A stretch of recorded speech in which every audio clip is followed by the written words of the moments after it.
একবার একটি খরগোশ একটি ছোট মেয়ের সাথে পরিচয় করে। খরগোশটি খুব বিশ্বাসী এবং খেলাধুলার দিকে উদ্দীপ্ত। তার বন্ধুত্বশীল ছিল এতে যে খরগোশটি মেয়ের সাথে প্রায় সব সময় সাথে থাকত। দিনের প্রথম অংশে তার সাথে খেলা খুব একটা দেওয়ালের পেছনে গোয়েন্দা খেলতে। সামান্য সময় পরে তারা পানির পাশে বসে পাখির উড়ান দেখত।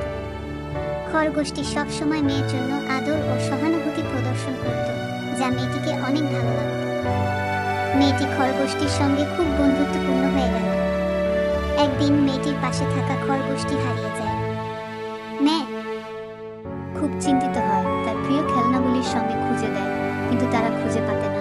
অবশেষে খরগোশটি একটি গুচ্ছে গুচ্ছে ফুটফুটে মেয়ের কাছে ফিরে আসে।